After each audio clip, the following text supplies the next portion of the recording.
football is in the books, and the Philadelphia Eagles gave a shellacking on defense to the Detroit Lions. Now, listen, this was a game that was just a defensive masterclass. Look. Let's start with the bad first. Let's talk about this offense. The offense stinks. I think we've established this for the past few weeks now. We've established this for the past year. This offense stinks, inconsistent at best, and I don't know if it's the quarterback's fault. I don't know if it's the coach's fault, but I'll tell you what, the quarterback was awful tonight. He wasn't very good. Now, the drops in the beginning of the game did not help. There were balls that he threw to Devontae, Dallas Goedert, and guys are dropping passes today. And that I attribute to the wind, making the ball a little wobbly. Tends to float him out there a little bit, but, neither here nor there. Jared Goff wasn't any better because of this defense, which we'll get into in just a moment. And Nick Sirianni, what a Nimrod. What a fucking doofus he is. I mean, why would you go for it on that fourth down call at the end of the game at your 30-yard line? I mean, I don't understand the fucking call. If you punt it, they got to drive 90 yards to get 10 points. You basically gave the Detroit Lions life.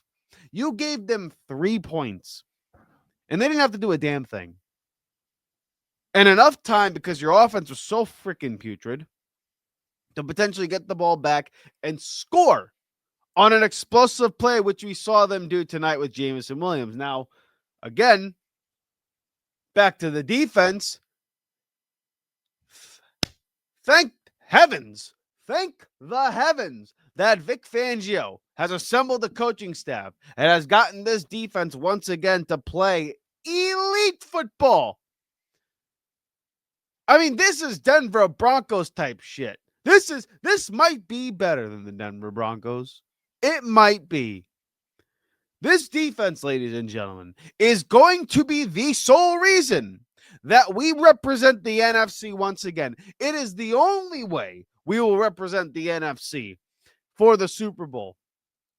Vic Fangio and this defense is nothing short of elite. What a performance by this football team.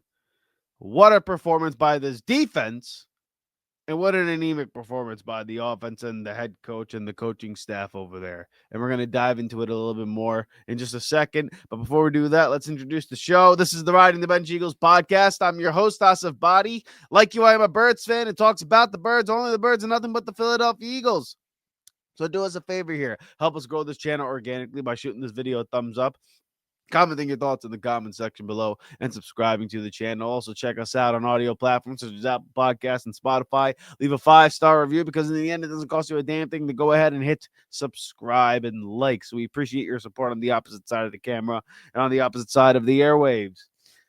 Once again, ladies and gentlemen, this defense is elite. Jalen Phillips looks sensational once more tonight. I mean, he alone, being on this football team, has made every other defensive lineman better. Jordan Davis, Jalen Carter, I mean, they're batting footballs down. They have gotten really good at that. Testament to Clint Hurt, okay? Like he has gotten that defensive line playing exceptional football. The linebacker room, Billy King and Vic Fangio, who has a background in linebackers. I mean, the Kobe Dean looks like a missile out there. This guy, the ballerina training, the Pilates, whatever it is that he did for his recovery, he looks better now than he did even last season. He looks sensational. Obviously, Q, Cooper, Zach, I mean, Reed Blankenship had some place now. And Adoree Jackson, shout out to Adoree Jackson, played well tonight. He did not look lost out there. He did not look like trash. Tip of the cap to you, big fella. You played well. Jalen Hurts and Jalen Phillips, those two gentlemen looked excellent tonight. Brandon Graham got into the mix. This defense on every level is elite. You got a good rotation at defensive line. You played the run really well tonight, considering who you were playing. Yeah, you have a little bit of issues in tackling Jahmyr Gibbs, but who doesn't? Again, Vic Fangio is the godsend for this team. Like, without him, I mean, he is simply put the best coach on this football team, bar none. Without him, he's officially the best defensive coordinator in all of football. If it wasn't last year, to me, solidified that. But I mean, my goodness, there's nobody in the class of this guy. You can give me Steve Spagnuolo, you can give me Brian Flores. I'll take Vic Fangio. This guy is excellent. What he has done with this football team, what he has done over the past 2 years. And I was skeptical of the hire when it first happened. I was, because I saw what he did in Miami. I saw his previous stints before, and I know he was really respected around the league. But my goodness, this guy is one of the greatest football coaches, one of the greatest coordinators I've ever seen. He is leading once again what has been this 2-year run of the greatest defensive stretch of football this franchise has seen. He is the head honcho of it. The best coach in the building. He's the best coordinator in football. And he is making these offenses look silly. Like, he had Dan Campbell and this Detroit Lions offense in shambles. He's had Matt LaFleur in shambles. Sean McVay and Kyle Shanahan hate playing against this son of a bitch. He's excellent. And this defense just gets better and better from here until the end of the playoffs. We might just win the whole damn thing with a fucking defensive unit. We're a defensive football team. Which now brings me to the offense. What a shitty group this is. The indictment on this offense is absolutely, I mean, it's deplorable. $250 million worth of assets that you have invested in this offense, and none of them are performing. None of them. AJ, I love the guy. I think he's the greatest receiver in franchise history. I don't know if he's washed or not. That hamstring injury seems to have been really, really hampering him all season long, and I was a denier of it, but tonight looked bad. Same with Jalen Hurts. Tonight was awful. He had a few drops tonight that didn't help his resume, that did not help his stats. And again, made plays as a playmaker whenever you needed him to, because that's what he is. He's a playmaker. He's elite when he's rolling out. He's elite when he has quick decisions to make, one read thrower. And that's what a lot of quarterbacks in the NFL. So I don't want to hear that people sit there and say, oh, because he's not a pocket guy, he's trash. All quarterbacks in the NFL today, your Josh Allens, your Lamars, your Patrick Mahomes, they're all one read, two read guys. They are. What they do is they buy time with their legs to survey the defense, and they make ridiculous throws on the run, on the move, moving around in the pocket, dancing around, buying extra time for these guys to get open, and then they're making the play. Jalen Hurts is in that category of quarterback where he's running around trying to make plays down the field. Now, the issue is he doesn't have the arm talent that Mahomes has, that Josh has, that Lamar has, that Joe Burrow has. That's the difference between Jalen Hurts and some of those other guys. That's why he's not necessarily the top 4 guys. He has the resume of a top 5 guy, considering all the wins, considering the Super Bowl and the playoff success. You got to give it to him. And in that sense, you can't bench the fucking guy. But I'll tell you what, this guy has not played well this season. His touchdown to interception ratio is elite, 100%. But I don't know if they're asking him not to do things in the offense. I don't know if he's refusing. There was a Derek Gunn report out there that said that, Jalen Hurts is basically uncoachable, that he's speculating that, the play call's getting in and then Jalen Hurts is changing it. And then, he doesn't like what's being run. He doesn't trust the coaching staff. Again, I think part of it is that they're not running the full playbook and they're not letting him actually just throw the ball the way, a quarterback should. Let him prove that he's freaking dog shit if he is. Stop playing safe football if you're the offense. Just if you need to know if the guy can do it or not, let him go out there and do it. Don't try to put handcuffs on the guy and say, go ahead and put the square peg in a round hole. And, that's like, jeez. I don't even know what it's like. I can't even think of an analogy. I had one earlier today, but it's late in the evening. It's like going out on a basketball court and You got a guy who's elite driving to the lane, can get to the hoop, can finish ambidextrously left and right, but you're telling him to settle for jump shots, which you know he's suspect in. And you tell him to only take jump shots. And then you get mad and get annoyed that the guy can't shoot a jump shot. Now, I am not suggesting that do everything but take a jump shot. Like, you got to get better at the jump shot, no doubt about it. But don't take away his ability to drive the lane. Don't take away Jalen Hurts' ability to roll out of the pocket and be a playmaker. Let him do that within the offense. They have him sitting back there in the pocket. And I know you're going to say they're asking him to play big boy quarterback, and he's not able to do it at a consistent level. And that's a fair critique.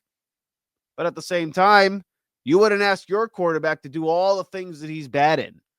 They ask him to do every single thing he's bad in and actually not let him run the offense the way a Phillip Rivers would have ran this offense, the way a Peyton Manning would have ran this offense, where it was predicated on a no-huddle type of offense, where the quarterback had the ability to make checks at the line, frequently with plenty of time on the play clock, getting the play call in quicker. They're not doing that with Jalen Hurts. So it's really tough for me to say that he is all at fault. Now, he's got to take a majority of this blame because this offense is putrid. And every year we see it, and every game we see it, he looks bad. But at the same time, whenever they do decide to open up the full playbook and throw caution to the wind and let the guy just fucking throw the football like they do in the playoff games, like the NFC title game and the Super Bowls every year, but they're freaking in it, he plays relatively well. So, again, the offense is awful. And the quarterback's not helping by any means. This running game stinks. This passing attack is awful. The throws were inaccurate. The footwork's not great. But at the same time, this coaching staff, Sirianni, Kevin Patullo, what in the flying fuck was that play call at the end of the freaking game? What the hell was that? I mean, there were plenty of instances in the game, like the 3rd and 5 to Kyle Granson, the goal ball, and every other goal ball that you throw in this game. I mean, there are plenty of instances where you're looking at it and you're like, why the hell are you calling this play in this moment? But at the 30-yard line, you go for it on 4th down when the Lions have a 10-point deficit and your defense was playing lights out. You decide to go for it on 4th down to give them field position. You spot them 3 points. And now they're back in the game. Makes no sense. It was like the call last week. They said that Jalen Hurts and A.J. Brown went rogue. Give me a break. We saw this in Seattle, too, in 2023. Like, we have seen instances where, hell, even last year, the Atlanta game, where they threw the out route to Saquon Barkley and he dropped it when they could have just ran it to kill time. There have been plenty of instances with this coaching staff and this organization where you're looking at the clock management, and there are times where I say he's pretty damn good at it and elite at it. If not, I mean, he's much smarter than some of the. And like, I shouldn't say that because, again, I don't want to make fun of the man's intellect, but I have no idea what to make of this offense. I have no idea what to make of the quarterback. I have no idea what to make of this coach. I really don't. Every single year that these two have been at the helm, we've had issues after issues after issues that are consistent every year. And yet, like I said, it's coupled with the greatest stretch of winning I have ever seen in franchise history.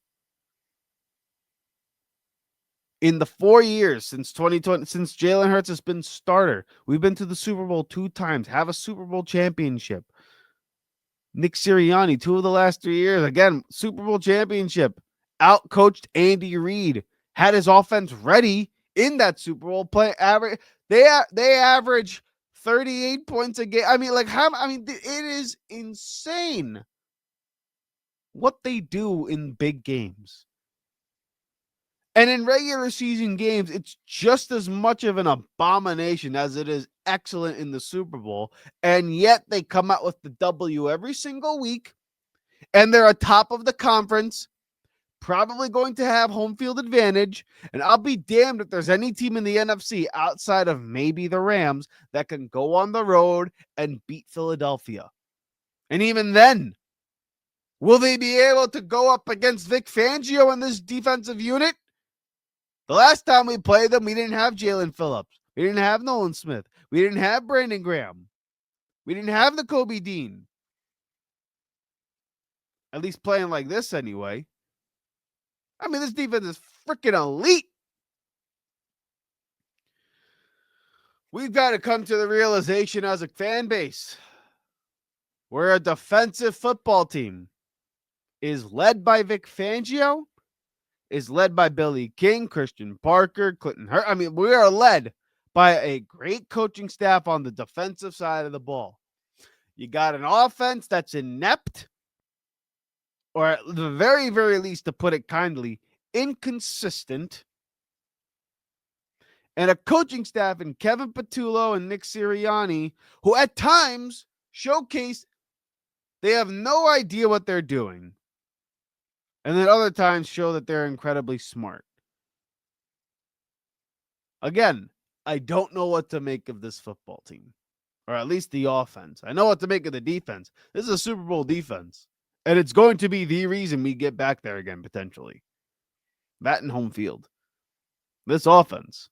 And as much as I believe in Jalen Hurts in big moments and in big games, I mean, my God, why as Eagle fans can't we just have a normal dynamic with quarterbacks in the locker room and this offense? Like, why can't we never? I mean, listen, I've always had a saying, show me a quarterback and I'll show you an asshole. That's my saying. You have to be a dick. You have to be arrogant. You have to be a cocky SOB to be a quarterback, because that's a prerequisite to ultimately pursuing greatness. Jalen Hurts has that in spades. I don't care what anybody tells me. I don't care when people tell me that the guy's a nice guy. Look, he's got some arrogance behind him. There's a reason he wears one. There's a reason every time we're at the 1 yard line, he's running a tush push. There's a reason.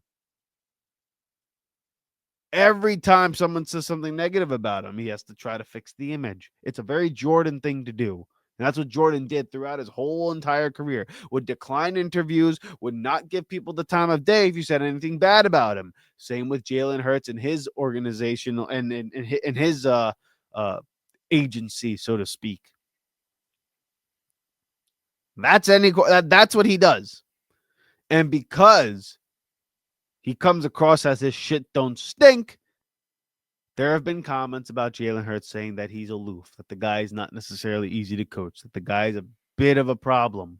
And we've seen this with Carson Wentz. We've seen this with Donovan McNabb. We've seen this with every quarterback in our locker room. And I have no idea why. That might be an organizational problem, and that might be an episode for another day. But one thing's for damn sure, and I'll end it on this. This offense is not helping this defense in any capacity. And this defense, thank goodness for Vic Fangio. Because without him, without the players, without the Georgia boys, without Q, without Cooper, without Howie assembling the guys and making the trade for Jalen Phillips and bringing Brandon Graham back, this team has got no shot. And we're just lucky that the rest of the teams in the NFL, outside of, again, the Rams, are just spotty. They just are. Like, there's not many good teams in the NFL this year. There's not. And the other good teams that are in the NFL are in the other conference. We're not going to have to see them until the Super Bowl. So, I mean, again, it is a very, very weird 2025.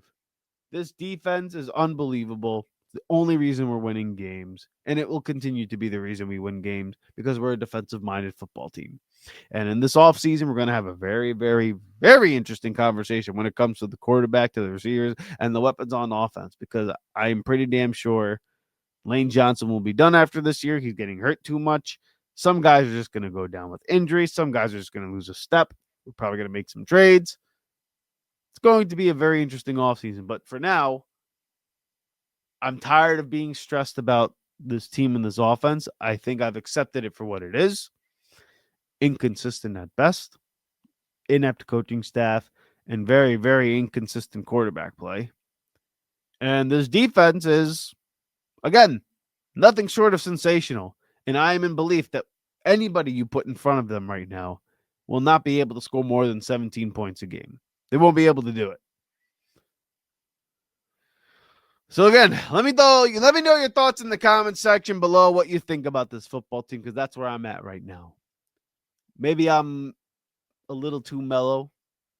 Maybe I'm not angry enough. Maybe I've come to accept just exactly what they are, and I've arrived on the train that other Eagle fans are on, because we are 8-2, atop of the NFC with home field advantage. Probably going to be NFC champions again, NFC East champions again. Who's going to beat us in the conference? I don't know anybody in the NFC who's playing better football right now outside of the Rams. Unbelievable. This team is a damn enigma. And I guess at this point, I'm just here to enjoy the ride. So, fly, Eagles, fly. Go Birds. Hey. Thank you so much for watching the Riding the Bench Eagles podcast. If you want to continue to support the channel, please hit the like and subscribe button down below. Also, check us out on Instagram and TikTok at Riding the Bench Eagles Pod. We're also on Apple Podcasts, Spotify, iHeartRadio, you name it, we're on there. Thank you so much for listening, and please join us next time here at the Riding the Bench Eagles Podcast.